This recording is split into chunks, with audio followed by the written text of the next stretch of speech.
Ruhonge rwa njera ni rugumiirwo ni mihinga itiganite ari hamwe na kwaga njera mwanya ya OHWO aria mari na ciiga igiri cia uciari hamwe na muthianiriro munene wa OHWO aria makirukitie namba ya uhoti wa kumahingira njera-ini itiganite guko bururi-ini.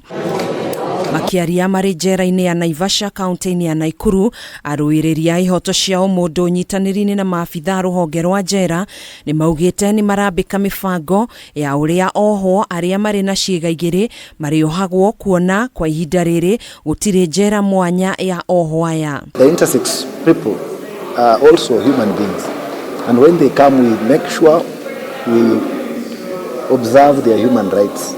They are protected by the law just like anybody else.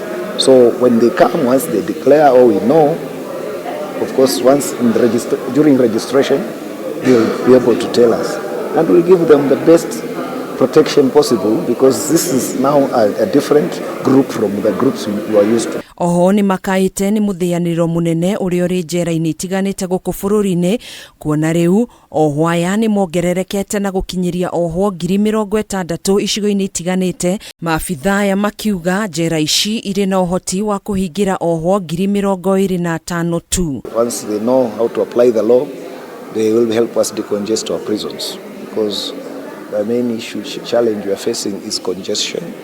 Our facilities are meant for a lesser number, but when more are in prisons, we prefer that if they can prosecute their cases faster, we'll be able to decongest our remand prisons. Oho ni maugite gitumi kinene kia wongerereku wa namba ya OHWO aya icungireirio ni amwe ao kwaga mbeca cia kurugamirirwo ni mawakiri macira-ini maria mamagumiire kurumirira ukia uria umagumiire. We're talking of bail. Sometimes the bail terms, can be very expensive for the poor.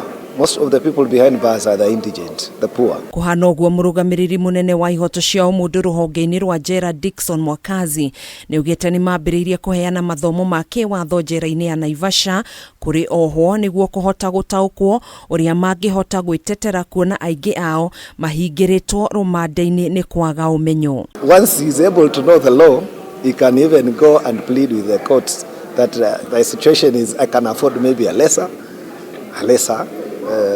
fine or lesser bail term. Those who are in prisons cannot afford an advocate, and they do not have access to an advocate. So for us is to bring the legal knowledge, the legal skills to them, closer to them, because we say justice cannot be served if one side cannot tell their story. Most prisoners don't know how to argue in court.